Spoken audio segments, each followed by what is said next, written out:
உலகெங்கும் வாழும் அன்பான தமிழுள்ளங்களுக்கு அநேக கோடி வணக்கங்கள். நல்ல நேரம் நிகழ்ச்சியூடாக நல்லதே நினைப்போம், நல்லதே நடக்கும், நலமாயிருப்போம். இன்றைய தினம் 4ஆம் தேதி 8ஆம் மாதம் 2025 சோமவாசர யுக்தம் என்று சொல்லக்கூடிய திங்கட்கிழமை, விசுவாவசு வருடம் ஆடி மாதம் 19ஆம் நாள், தசமி திதி, அனுஷ நட்சத்திரம், சித்தயோகம். இன்றைய தினம் ராகு காலம் 7:30 மணி முதல் 9 மணி வரை. இன்றைய தினம் ஹிமகண்டம் 10:30 மணி முதல் 12 மணி வரை. இன்றைய தினம் நல்ல நேரம் 12 மணி முதல் 1:30 மணி வரை.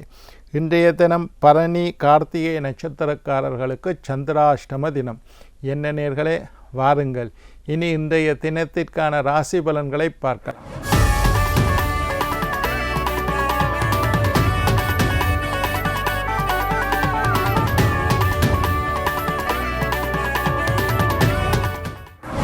மேஷம் சலனம், ரிஷபம் ஆர்வம், மிதுனம் நன்மை, கடகம் வெற்றி, சிம்மம் பக்தி, கன்னி முயற்சி, துலாம் ஜெயம், விருச்சிகம் பரிவு, தனுசு கவனம், மகரம் ஆக்கம், கும்பம் யோகம், மீனம் மகிழ்ச்சி.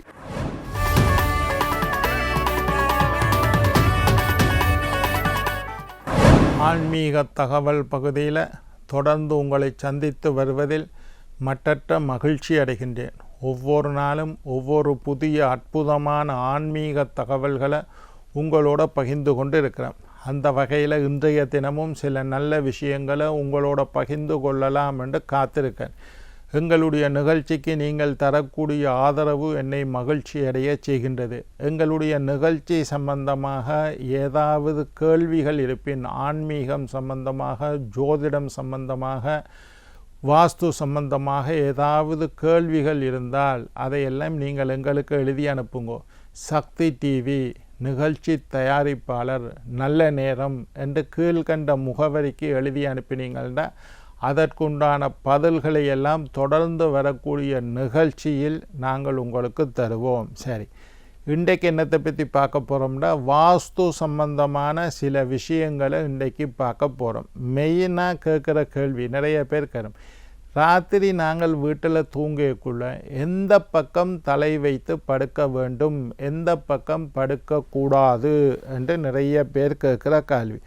முதலாவது விஷயம், வடக்கு பக்கம் தலை வைத்து படுக்கக்கூடாது என்பதை ஆழமாக புரிந்து கொள்ளுங்கள். வாஸ்து சாஸ்திரம் அறுதியிட்டு சொல்கின்றது. எங்களுடைய தர்ம சாஸ்திரத்தில் சொல்லப்பட்ட விஷயம். நோத், வடக்கு தலை வைத்து படுக்கக்கூடாது. வடக்கில் தலை வைத்து படுத்தா மெக்னட்டிக் வேவ் என்று சொல்கிறது காந்த புல இசை அல்லது காந்த ஈர்ப்பு இசை அல்லது மெக்னட்டிக் வேவ் என்று சொல்கிறது வடக்கு திசை பக்கம்தான் இருக்குது. அதனால் ஆன்மீக ரீதியாக பார்த்தாலும் வடக்கில் தலை வச்சு படுக்கக்கூடாதுன்னு சொல்லிட்டேன் எத்தனையோ 5000 வருஷத்துக்கு முன்னுக்கே.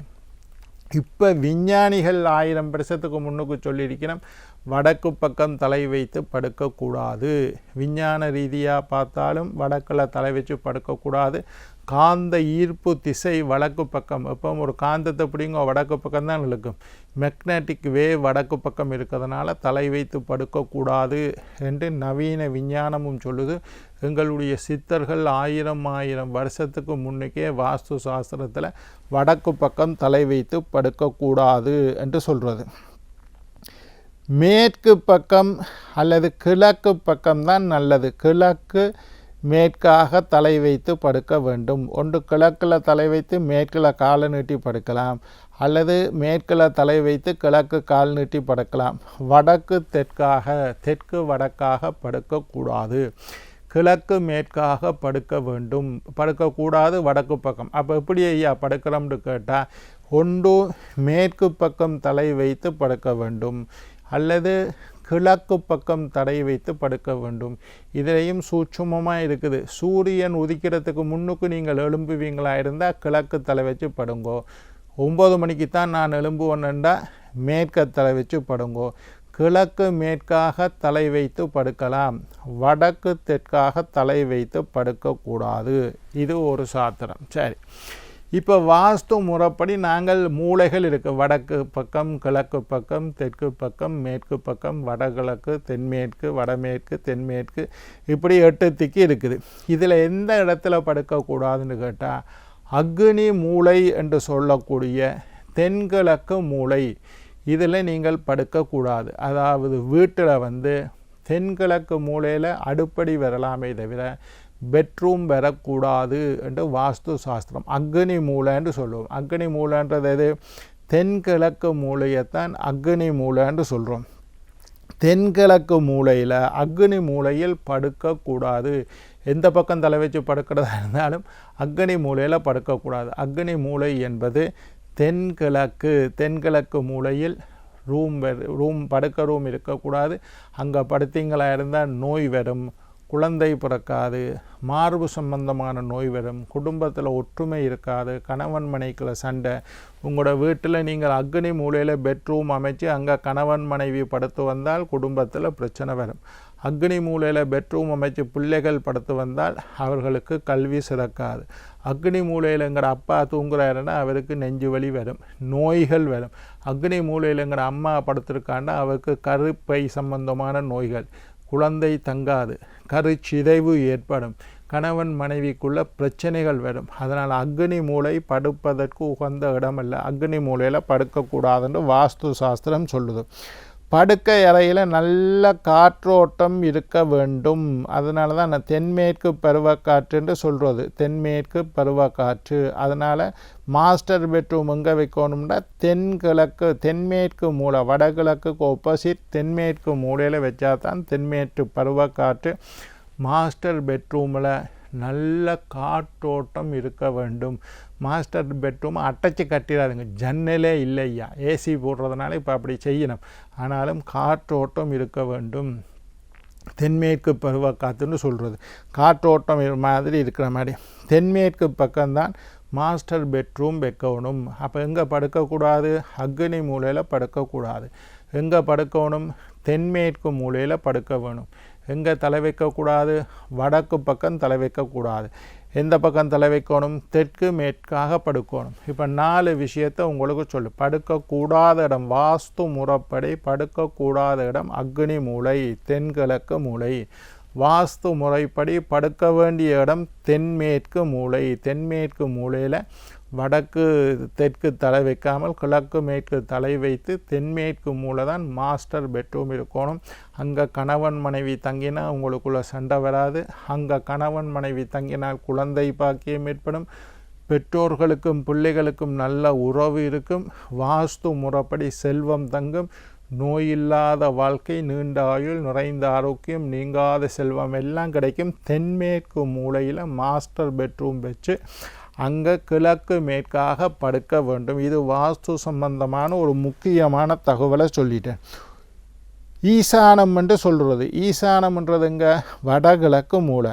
ஈசான மூலையில் குழந்தைகளுக்கு நன்மை. குழந்தைகள் படுக்கை அறை வைக்கலாம், சாமி ரூம் வைக்கலாம், ஹால் வைக்கலாம், டைனிங் ரூம் வைக்கலாம், சாப்பிட்ற இடம் வைக்கலாம். இதெல்லாம் ஈசான மூலையில் சாமி ரூம் வைக்கிறது நல்லது. டிவி பார்க்குற இடம் அங்கே இருக்கிறது நல்லது. குழந்தைகளுடைய படுக்கை அறை இருப்பது நல்லது. குழந்தைகளுடைய படிப்பு அறை இருக்கிறது நல்லது. ஆஃபீஸ் ரூம் வைக்கலாம். இதெல்லாம் ஈசான மூலை நல்லது. வாயு மூலை என்று சொல்லுவோம். வாயு மூலையில் விருந்தினர் படுக்கை அறை, மாஸ்டர் பெட்ரூம் தென்மேற்கு சொல்லியாச்சு. வாயு மூலையில் விருந்தினர் படுக்கை அறை வைக்கிறதுக்கு சிறந்தது. படிக்கும் பிள்ளைகள் கிழக்கு நோக்கி இருந்து படிக்க வேண்டும். நான் இதை அடிக்கடி வாஸ்துவை பற்றி பேசிக்கொள்ளலாம் நான் உங்களுக்கு சொல்லி தந்திருக்கிறேன். படிக்கும் பிள்ளைகள் கிழக்கு நோக்கி இருந்து படிக்க, அதான் சிறந்த திசை. சூரியன் உதிக்கிறது கிழக்கு பக்கம். கிழக்கு திசை நோக்கி மேசையை கதிரையை போட்டு கிழக்கு திசையில் இருந்து படிக்கிறதில்லை, கிழக்கு திசை நோக்கி நீங்கள் படிக்கிற பிள்ளை கிழக்கு பக்கம் சூரியன் உதிக்கிற திசையை பார்த்து கொண்டு பிள்ளை இருந்து படிக்க வேண்டும். அப்படி படித்தால் ஞாபகம் பெருகும், ஞாபக சக்தி அதிகரிக்கும், படித்தது மனசில் நிற்கும், பிள்ளை நல்லா படிக்கும், பரீட்சையில் சித்தி அடையும். இதெல்லாம் படிக்கிறதுக்கு உண்டான திசை. படிக்கும் பிள்ளைகள் கிழக்கு நோக்கி. அப்படி கிழக்கு இல்லையென்றால் வடக்கு நோக்கியும் இருந்து படிக்கலாம். எங்களோட வீட்டில் கிழக்கு நோக்கி வசதி இல்லைன்னா வடக்கான கிழக்கு தான் நல்லது. இளைஞர்கள் முன்னேற வேண்டுமாக இருந்தால் டிவி பார்க்குறது எப்படி ஐயா? கிழக்கு நோக்கி டிவி கிழக்கு இருக்கக்கூடாது. நீங்கள் கிழக்கு பார்த்து கொண்டு இருந்து டிவி பார்க்க வேண்டும். அது மாதிரி கிழக்கு பக்கம் தலை வைத்து படுக்க வேண்டும்.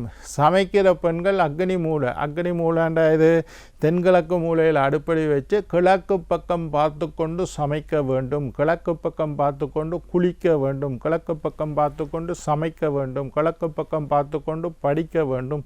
இளைஞர்கள் கிழக்கே தலை வைத்து படுக்க வேண்டும். இதெல்லாம் வாஸ்து முறைப்படி செஞ்சீங்கன்னா உங்களுடைய குடும்பத்தில் அமைதி, நிம்மதி, மகிழ்ச்சி, சந்தோஷம் ஏற்படும். எப்பவும் சமைக்கிறது, நல்லா சாமியை கும்பிட்டு சமையல், உணவு, சாப்பாடு, அதுக்காகத்தான் இந்த இவ்வளவு வாழ்க்கையுமே. அதனால் உணவு சமைக்கிறது எப்பவும் கிழக்கு பக்கம் பார்த்து கொண்டு சமைக்கிற மாதிரி உங்களை அடுப்படியை வையுங்கோ. அடுப்படிக்குள்ளே சூரிய வெளிச்சம் வேறு மாதிரி வையுங்கோ. காத்தோட்டம் இருக்கிற மாதிரி வையுங்கோ. காலையில் எழும்பி அடுப்பை தொட்டு கும்பிட்டு சூரியனை நினைத்து கிழக்கு பக்கம் நோக்கி கையை வணங்கிட்டு தான் சாதப்பானை, சோத்துப்பானையை அடுப்பில் வைக்கணும். அப்படி நல்ல எண்ணங்களோட, நல்ல சிந்தனைகளோட, வாஸ்து முறைப்படி நின்று கொண்டு கிழக்கு பக்கம் பார்த்து கொண்டு நல்ல எண்ணங்களோடு சமைக்கணும். அடுத்தவனை திட்டிக்கொண்டு, அடுத்தவனை பேசிக்கொண்டு, சனியனேண்டு பேசிக்கொண்டு சாப்பாடு பானை அடுப்பில் வைக்கக்கூடாது. சமையல் செய்யாதீர்கள். அது நல்ல எண்ணங்களோடு செய்யக்கூடிய சமையல் பிள்ளைகளுக்கு நல்ல ஆரோக்கியத்தை தரும். பிள்ளைகளுக்கு கிழக்கு பக்கம் பார்த்து படுத்தால் ஞாபக சக்தி அதிகரிக்கும். என்ன நேர்களே, வாஸ்து சம்பந்தமாக உங்களுக்கு ஏதாவது கேள்விகள், என்னோட வீட்டில் இப்படி இருக்குது ஐயா, கேள்விகள் இருந்தால் சக்தி டிவி, நல்ல நேரம், நிகழ்ச்சி தயாரிப்பாளர், கீழ்கண்ட முகவரிக்கு எழுதி அனுப்புங்க. என்ன நேர்களே, நாளை மற்றொரு நிகழ்ச்சியில் உங்களை சந்திக்கும் வரை உங்களிடம் விடைபெறுவது உங்கள் ஜோதிட சித்தர் டாக்டர் ராஜராஜ குருக்கள்.